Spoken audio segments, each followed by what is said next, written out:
November 13th, 2021, Los Angeles. Two women are dropped off by masked men at separate hospitals. 24-year-old Christy Giles is dead on arrival. 26-year-old Hilda Marcela Cabrales-Arzola spends the next 2 weeks in a coma and passes away one day before her 27th birthday. The women had gone out to a warehouse party the night before. There, they met a man named David Pearce and some friends. The group ended back at Pearce's apartment. Then, something goes wrong. Christy texts Hilda, "Let's go," with a wide eye emoji. Hilda replies, "Yes, I'll call an Uber, 10 minutes away." The Uber arrives, but they never get in. So, what happened in David Pearce's apartment that night? How did these two women go from partying in Los Angeles to being tossed out of a car by masked men at separate hospitals miles away from each other? On our next podcast series, we focus on the deaths of Christy and Hilda. David Pearce has been charged with murder. We'll relive the tragic night that took the lives of two beautiful women, hear from their families about the impact it had on their lives, and speak to renowned experts about the investigation into Pearce and his alleged history. We'll pull back the curtain on the ugly side of Hollywood, far from the cameras and paparazzi, explore the themes of drug-facilitated assaults and a predatory pattern of behavior. And we'll review new details about the case from Pearce's grand jury indictment. Plus, we'll look ahead to Pearce's upcoming murder trial as Christy and Hilda's families and loved ones seek justice. I'm Kelly Hyman, and this is Once Upon a Crime in Hollywood, Girls' Night Out.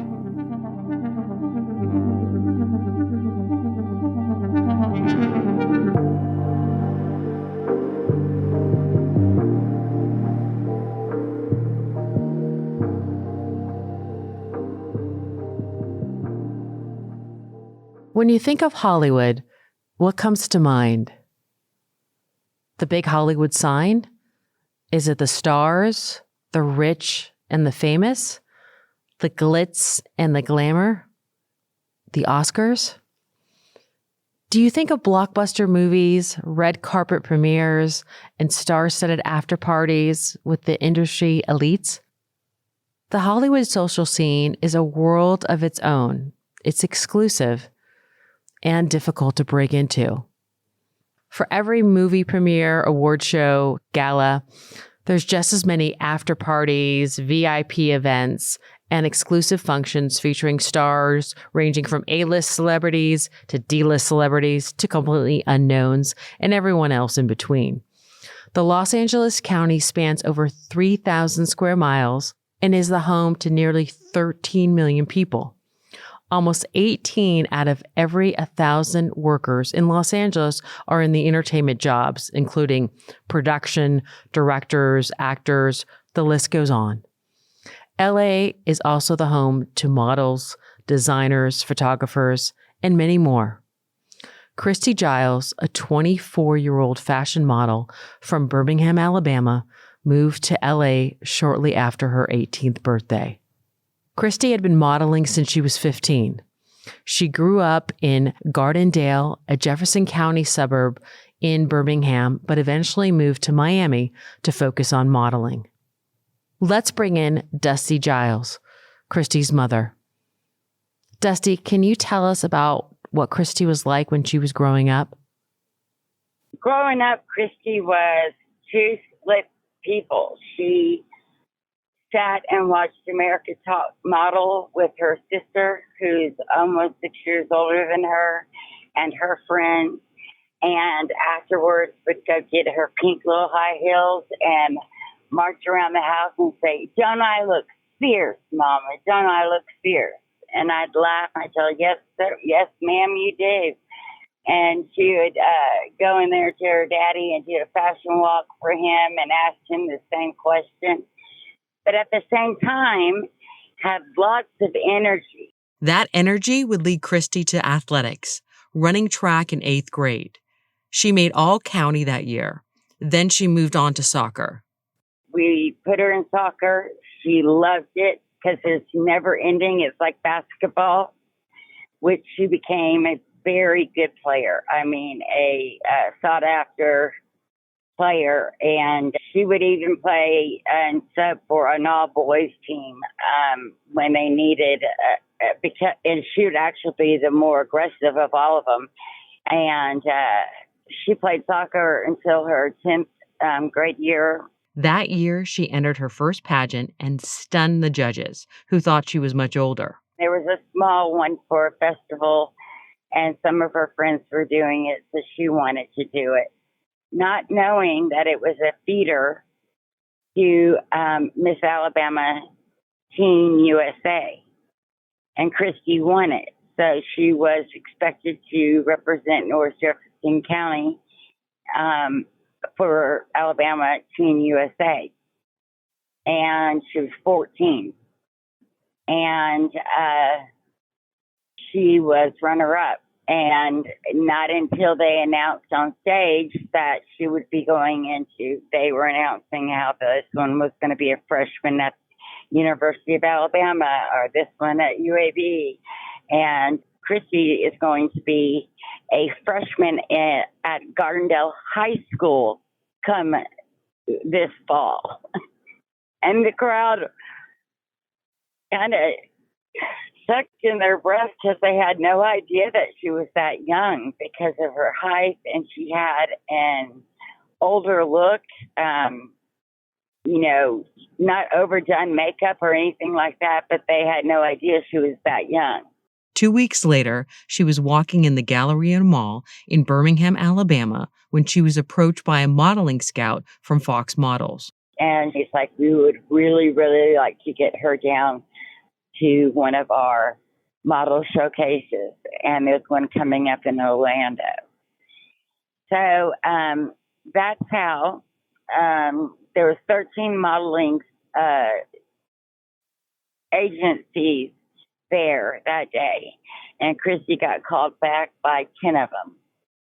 And they were a lot of the major ones.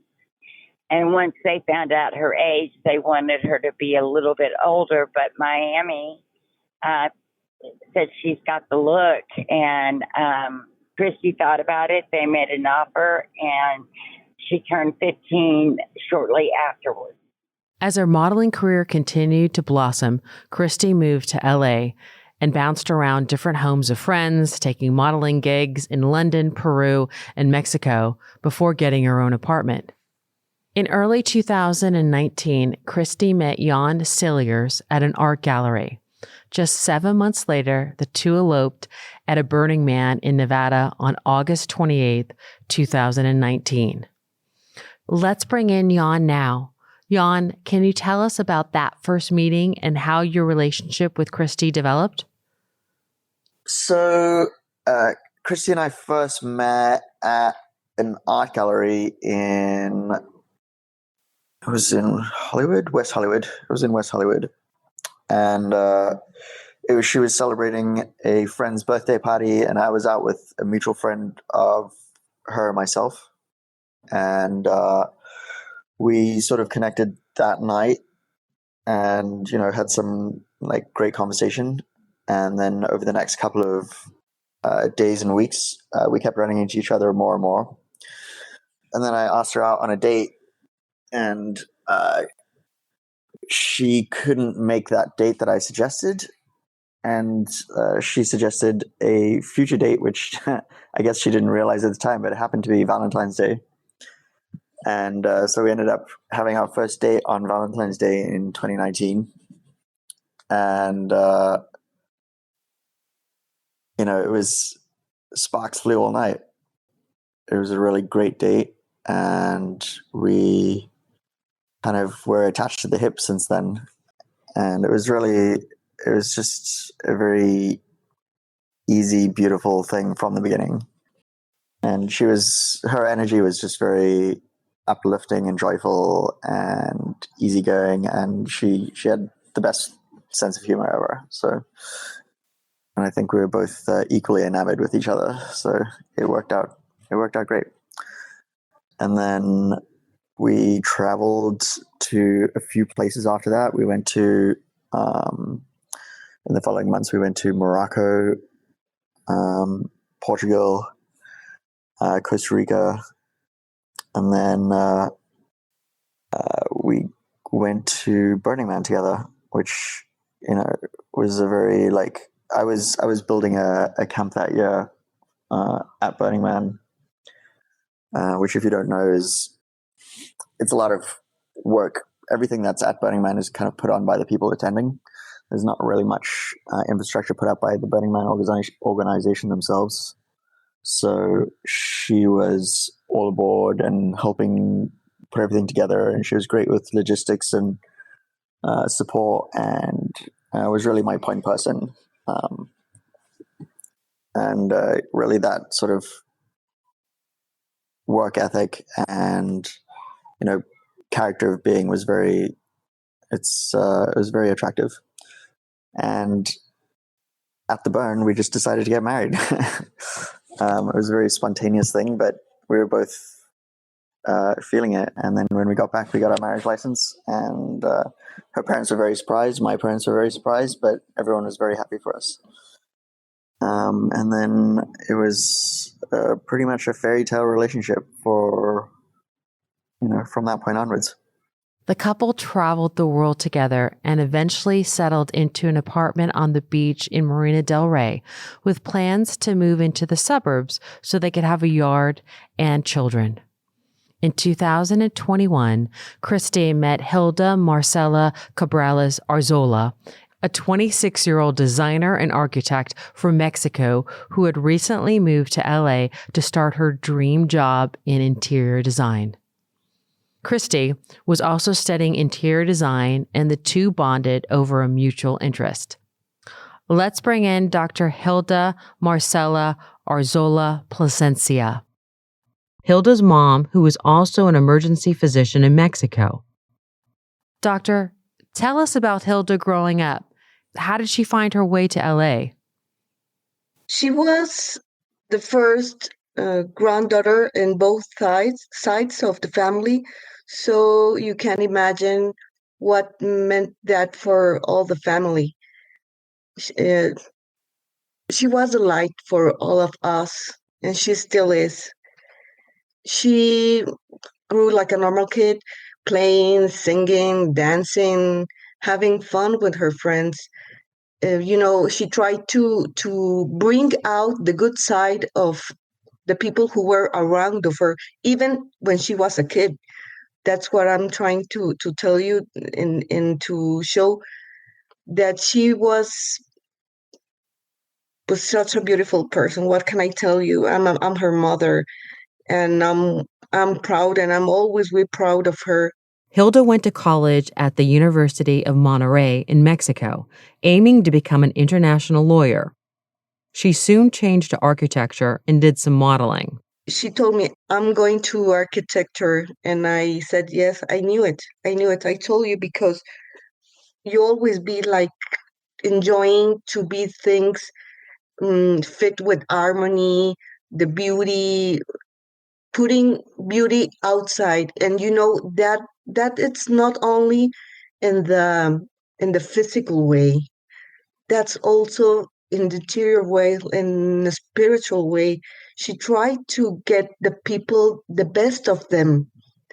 And I saw it that with her friends. And I told her, you're like a big light with your friends. So that's kind of the way why she got in architecture. I really thought she will be like a fashion designer. And I said, if you want to go with that career, I have no problem, but do it good. Do it in the right way. Hilda Marcela, called Marcela or Marcy by her friends, was top of her class at Universidad de Monterrey, a prestigious school in Mexico. Let's also welcome in Fernanda Cantasani, one of Hilda's closest friends.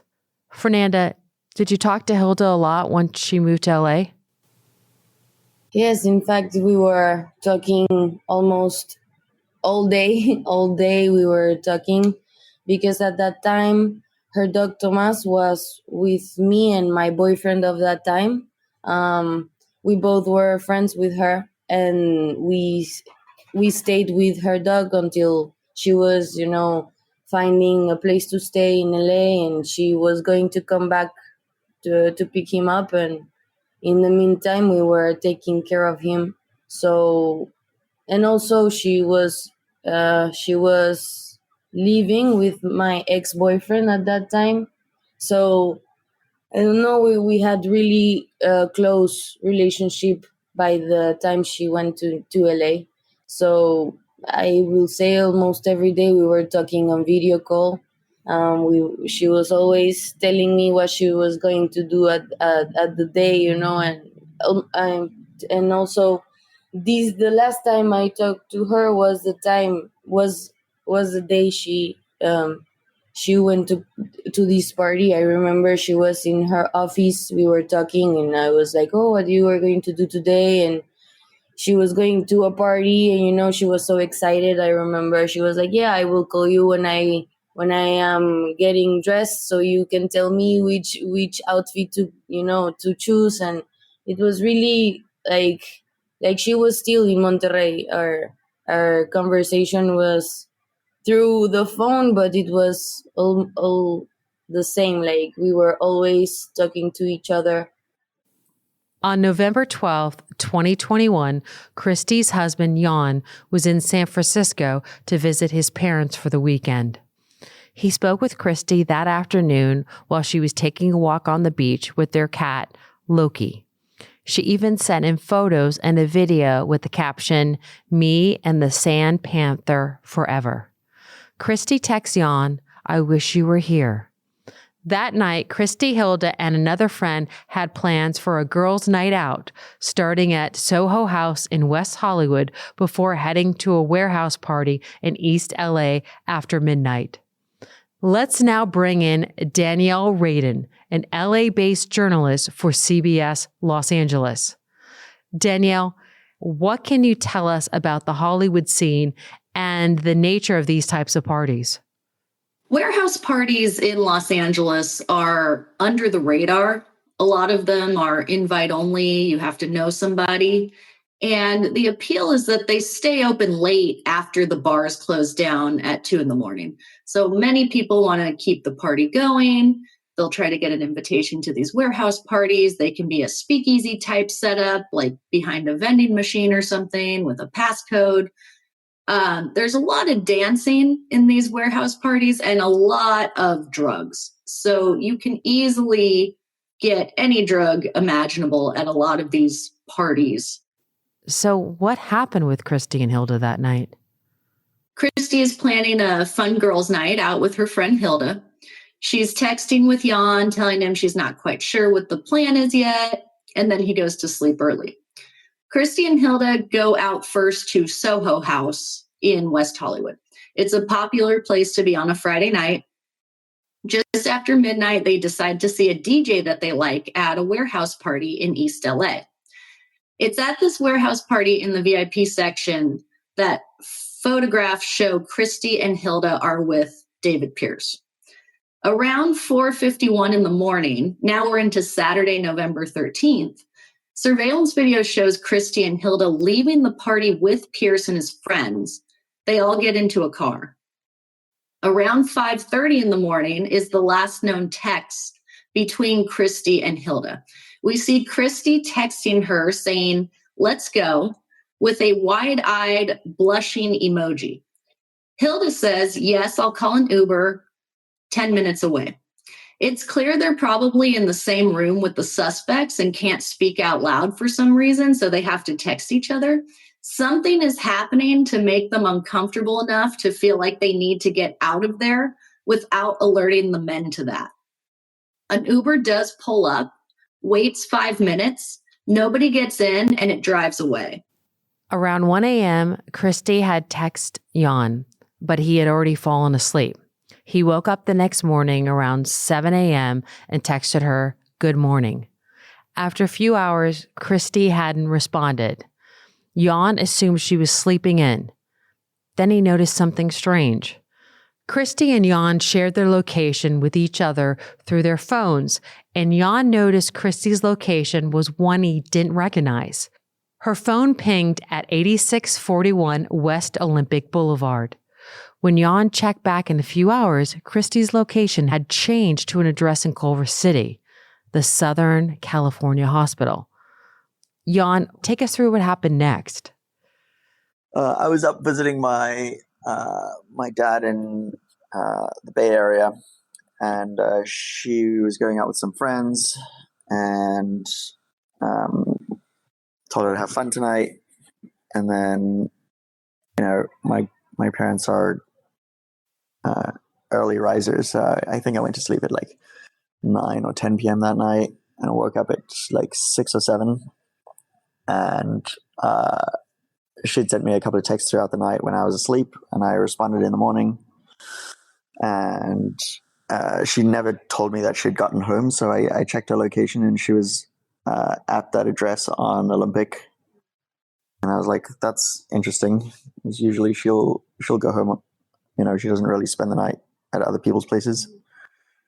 So I was waiting to hear from her, and at like 2 or 3 o'clock, I reached out, and I told her I was worried about her, that I hadn't heard from her, and please to respond. And still hadn't heard from her. And then obviously my level of anxiety and worry are increasing constantly at this point.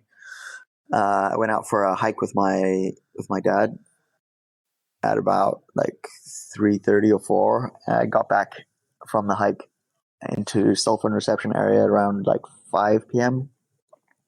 And then I saw that her location had moved to the Culver City emergency room, and I was immediately on high alert. I called the emergency room and asked them what the situation was, and if she was there, and if they could give me any further information.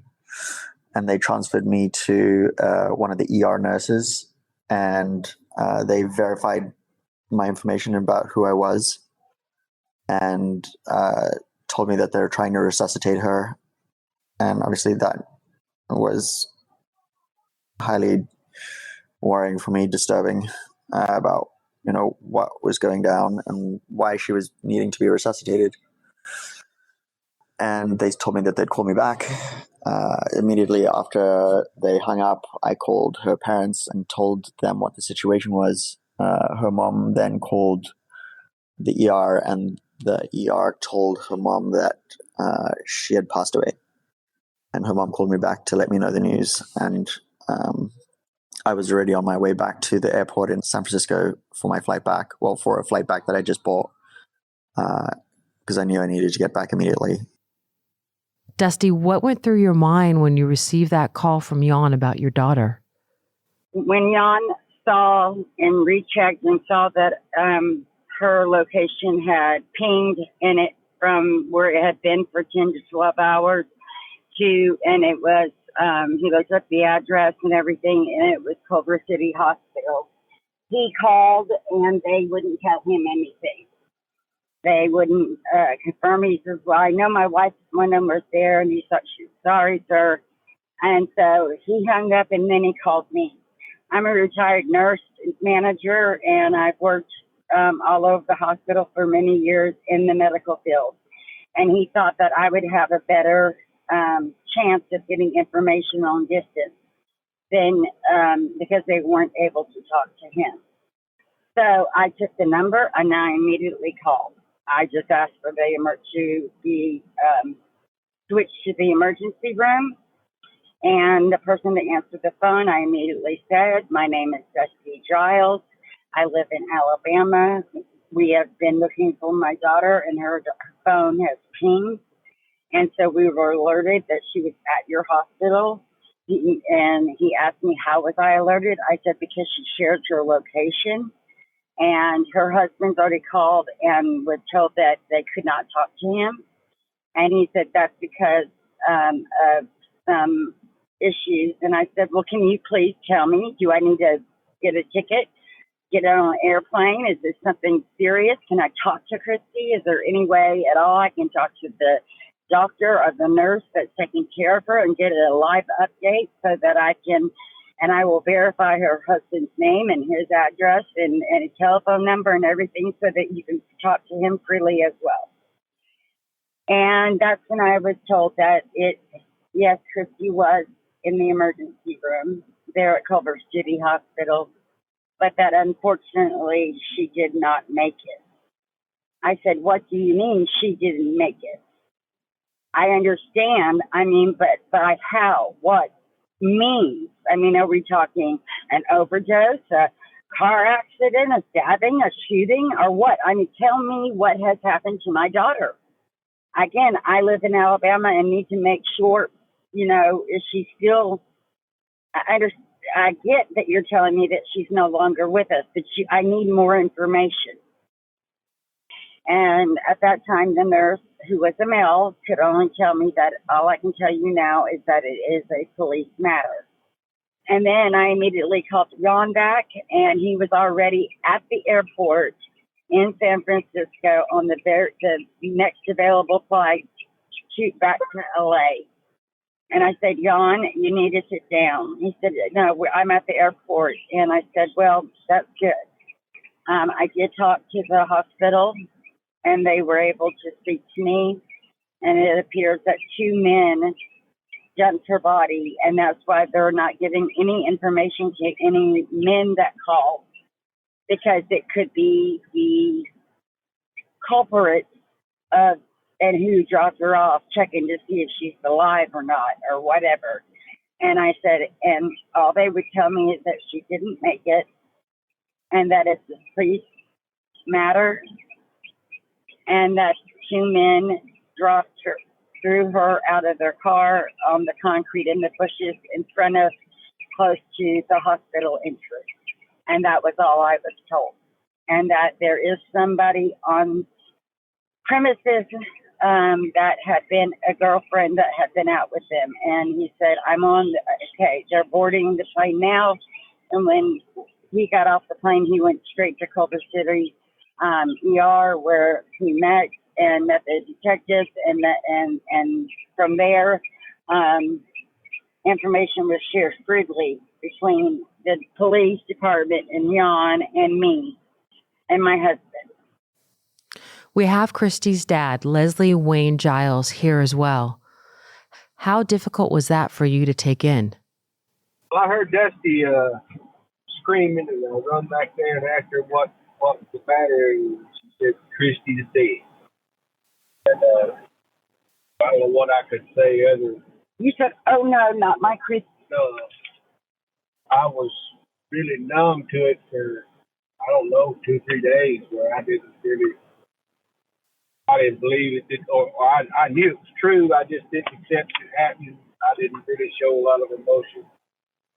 Christy was pronounced dead on arrival at Southern California Medical Center in Culver City.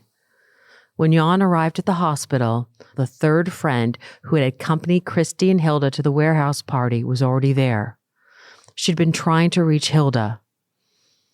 The friend finally got a call from a different hospital, Kaiser West Los Angeles, telling her Hilda was dropped off by men wearing bandana masks with no license plates on their vehicle.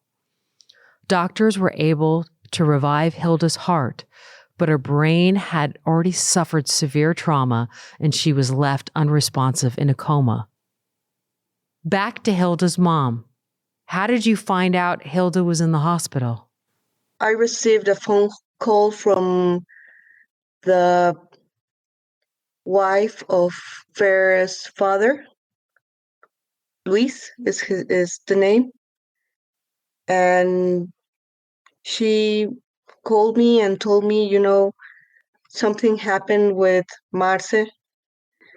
They called us telling that she was very ill in the hospital. She was intubated because she had some kind of gastrointestinal disease. And that's how I found that she was very ill. So when we get the notice, at that time, I didn't have my passport. It was expired, and it was the COVID time, and it was very difficult to have a point to get out. It took the help from Mexican and U.S. authorities to get Hilda's mother a passport. She arrived in Los Angeles on Thursday of that week. As a doctor, other family and friends wanted her there to help make difficult decisions. They arrived first, and they told me, you have to be here because this is not good.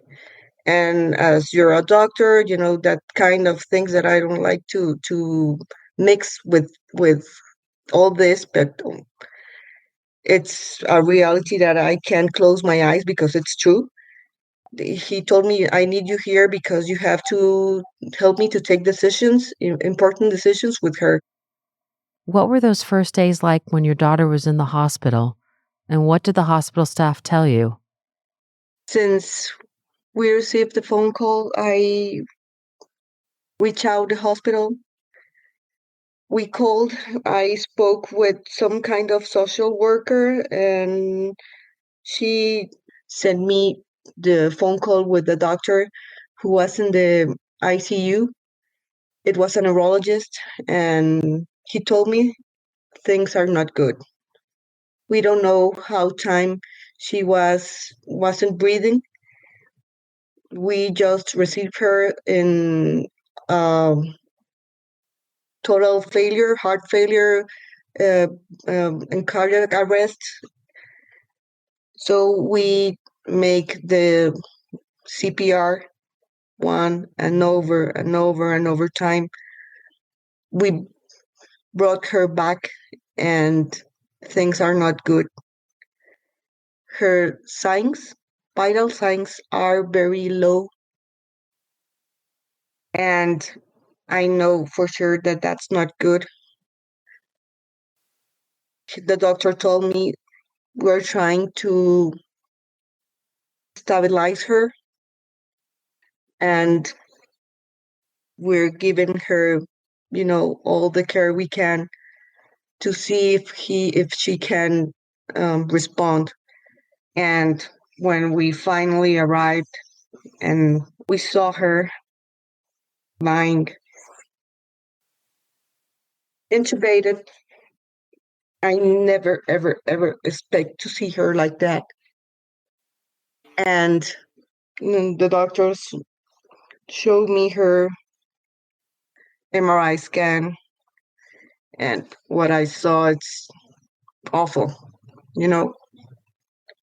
I knew since they showed me that things need a miracle in few words, because there were very, very, very, very low chances that she could recover from that.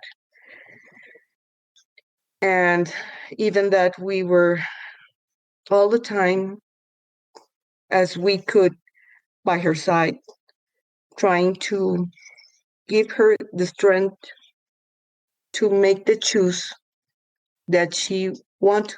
If she wants to stay, we'll be here for her. If she wants to go, with all the pain it causes, we support that. What did you think when the hospital staff told you she was dropped off outside the hospital by masked men? There were a lot of versions that if some guys left her outside the hospital in the street, and then they said no, they brought her into the emergency department, and then a lot of versions. But the doctor told me We don't know what happened. She just arrived unconscious. It seems like they were two men wearing masks who left her in the emergency department. They just leave or drop her there and they disappear. So at that time, as Fer already told you, we were a lot confused. There was a lot of confusion, and my mind was centered in what is going on with her. How is she? That's all my question that was, in my mind. It was how is she? Is she fine? Is she breathing? Is she, can she hear me? Can she not? Can I speak with her? But at that time, the neurologist was very, very clear with us. He told us since the very first moment, she's very, very ill. It's just, we try to get her out of that cardiac arrest. She responded. That's why we are trying to give her another chance because she's young. And that's what my mind was all the time, that you can fight, you can go on, please try to be well. But all the things that were around that night, what happened, who were those guys, there were all speculations. We didn't know anything, just like she were partying, and since she were in the hospital fighting for her life. Toxicology tests for Hilda came back containing trace amounts of amphetamines and cocaine. Because Christy had already passed away, an autopsy was needed to conduct a toxicology exam on her, which would take longer for the results to come back. Christy's body was eventually sent back to Alabama with her family. She was cremated, with half her ashes going to Jan to scatter in places they loved. Christy's mom placed the rest of the ashes in an urn inside a butterfly box, along with her wedding dress she didn't get the chance to wear. There are some questions tonight about the death of a young model. She went out for a night with friends. Somehow it ended with her body being left at a local hospital. Eyewitness News reporter Josh Haskell talked to her husband. Josh is live in Culver City with the story. Josh. And Giovanna, a producer who worked with Giles, said that many in young Hollywood are mourning this loss. The LAPD believes that it was a drug overdose that turned fatal, but family and friends believe that it was foul play. Meanwhile, her husband and Dohi, the friend who was with them that night, began to try and piece together what happened. Let's bring in Trinka Parada, retired narcotics detective after 25 years with the Los Angeles Police Department. What goes through your mind as an investigator with the initial facts as following? 2 women dropped off at separate hospitals by masked men concealing their license plates, the 2 text messages between the girls, and the results of the toxicology report. Well, obviously the early details were disturbing. If you find somebody along the road or staggering down the street that is clearly in medical need, you either call 911 or you grab them and you go straight to the hospital. You don't go home and put on a mask and take off your license plates. And, it was initial, even the most initial information was pretty disturbing and pretty obvious that this was a serious case. Dropping them off like that and, different places, even though they were quickly connected, it just obviously isn't normal behavior. As Jan attempted to find answers, Hilda's family was still at her side in the hospital. She was in a coma for 2 weeks. We also have Fernanda Cabrales-Arzola, Hilda's younger sister. Fernanda, you were also there with your mother in the hospital. How difficult were those 2 weeks for your family? It was, what can I say? It was absolutely devastating. I think nothing can prepare you to see someone you love fighting for their life. And for sure, I think those weeks were the hardest of our lives. I think it was mainly like we held on to the hope that she would recover, that she would wake up, pull through. But I think each passing day was filled with uncertainty, of course, pain, and not knowing what will happen. But at the same time, we were grateful also, to her, that we were finally be able to be by her side. I have the feeling like she was fighting, and she was waiting for us to be with her. And just grateful to be by her side, holding her hand, telling her she wasn't alone. Back to Fair Canastani, Hilda's friend. What was the reaction from friends back home in Mexico? We were in Alan's apartment. He's my ex-boyfriend, but also he was really a good friend of Marcela. I remember I was trying to call her all day. This day I was trying to call her because, since I told you before, we were always talking on the phone, video call. We were always talking to each other. So it was strange for me that she was not answering.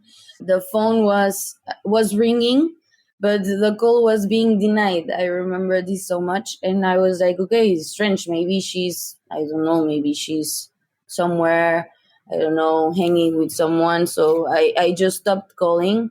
And after a few hours, a friend, she texted us like, hey, someone can give me the number of a family member of Marcela. I need a phone number. I was like, what is happening? Everyone was so confused. We were a bit stressed, but we were also hoping everything was okay.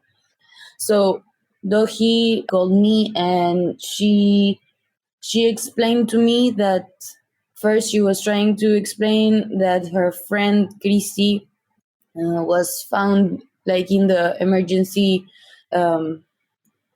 She was dropped dead, and that they were not able to revive her, and that she was waiting in the hospital with Marce. That Marce was like in a really bad condition, but she was alive. She told me she was alive, and that she was waiting for the doctor to give her information. Of course, that the fact that Christy was dropped already dead was ringing like I don't know. We were imagining the worst things, of course, because you cannot. I don't know. These things doesn't happen like this. You're not alive at some moment, and someone is dropping you dead in a random hospital. So we were. At this moment, we called again the father of Marcela. We told him what we knew. We told him where she was in the hospital.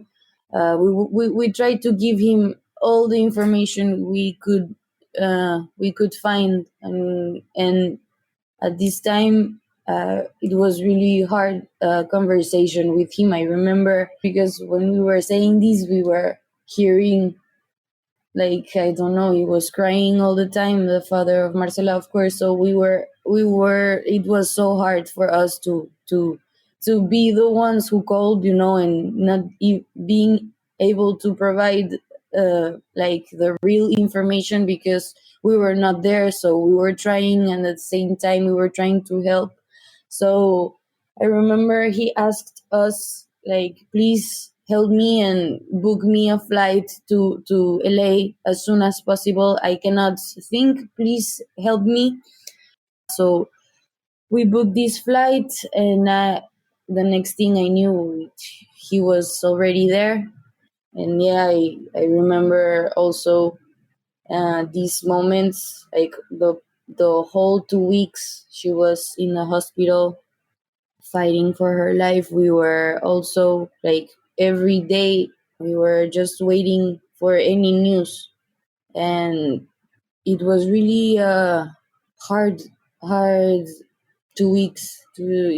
I guess it was the worst nightmare someone can be in. It was really hard for everyone, and also was really hard to hear Marcela's father say, like, to keep us updated and hear the words he was saying, like, no, your friend is not going to be able to make it. The doctors are saying she's really in a bad situation. And I remember when he called us and he told us, like, that him and yes, that the family decided to disconnect Marcela.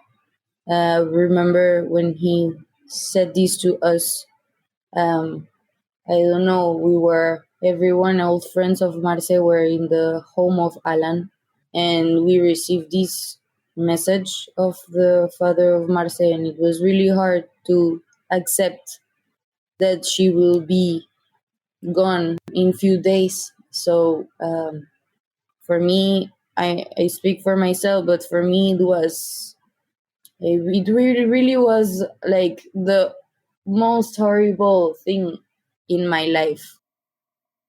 On November 24th, just one day before her 27th birthday, Hilda was pronounced dead. Hilda's mom and Fernanda, we're so sorry for your loss. Can you share with us where she was laid to rest? My sister is currently resting in Durango, which is our hometown in Mexico. She is laid to rest alongside our grandfather in a church. And we choose to remember her for who she was in life, like joyful, loving person, enjoying life. And I know many people focus on how she passed, since that's the way you got to know her. But, her life was like so much more, and it goes beyond everything that happened that night. She was a sister that I admired, a devoted daughter, at the same time, a mother to her dog, Tomas, a friend, a true friend. And I think that's how we choose to remember her. And that's how we also try to honor her memory, like living as she would have liked us to do. I can tell you that